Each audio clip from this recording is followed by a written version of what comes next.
Well, welcome to this week's episode of Dr. Jawbreaker. Thank you for tuning in. Please subscribe, leave a thumbs up, and comment down below, either now or after this episode.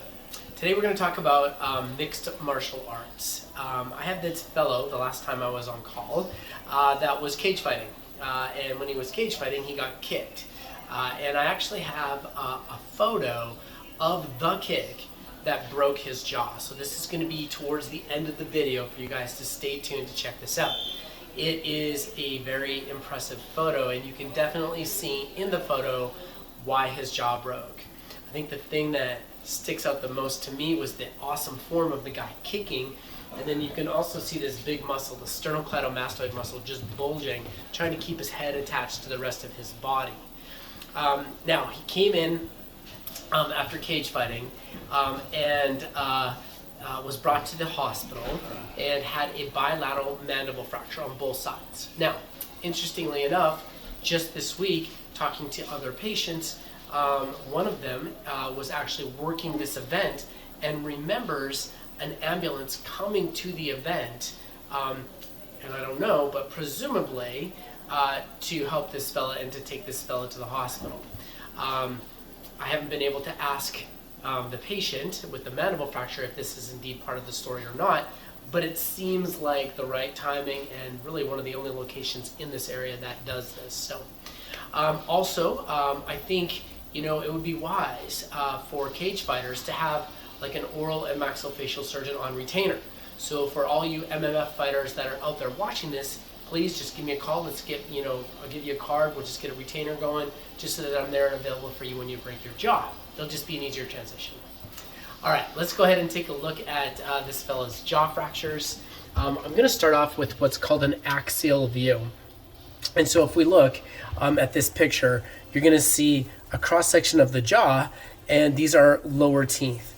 And as we go along, you're going to see in this area and in this area a couple of fractures. It's much easier to see on the patient's left-hand side, kind of right in this area. And as I kind of scroll up and down, you can see that all of this, in through here is evidence of this fracture.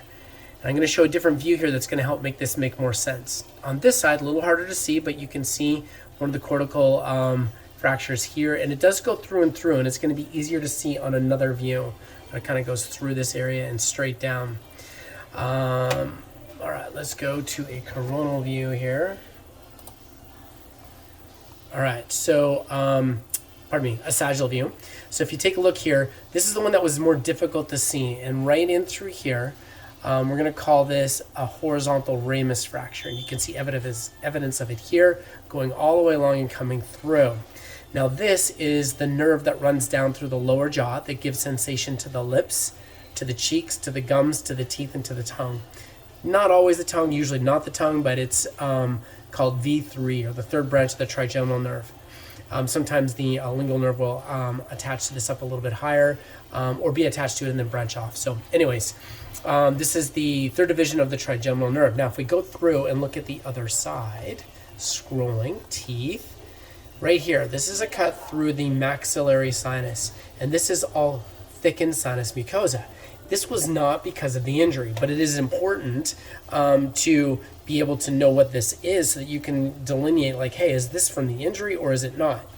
Now, if you had an orbital floor or a sinus wall fracture, you can get bleeding into the sinus, and the color density is the same, but the pattern is different. It's more of a fluid level. This is usually, these radiographs are typically taken with a patient laying on their back. Fancy term for that is supine. And you'd see the fluid level going straight across and all the fluid being here if it was indeed blood. This is not. This is just chronic allergies and chronic maxillary sinusitis on both the right and, let's take a look at the opposite side here, going all the way through. This side too, a little bit of sinus mucosa here. Now, as we get back towards the area of the fracture, this is going to be easier to see. Right there.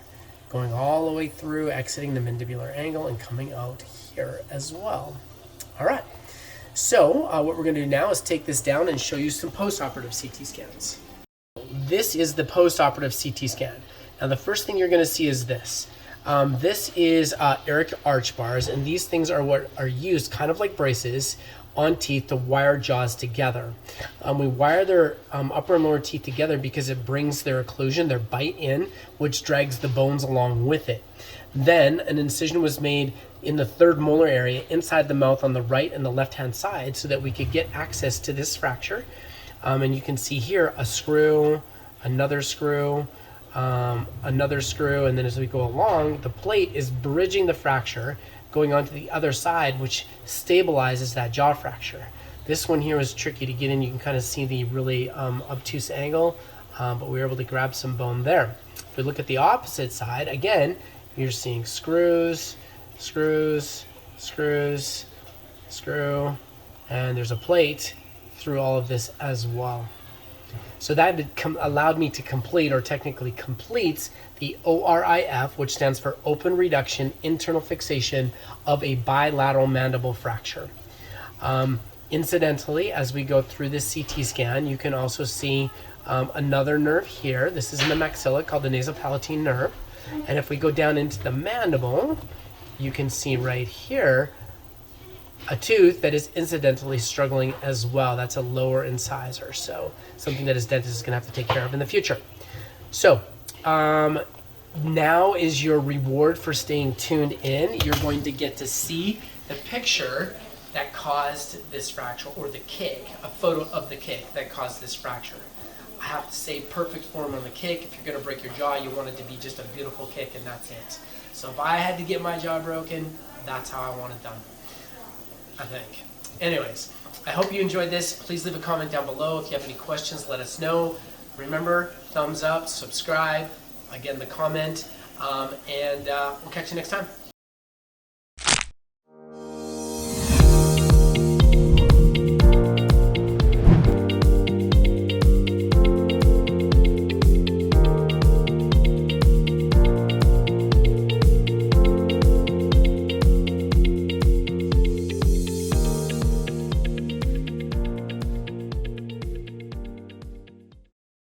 %, overall drop in opioid use.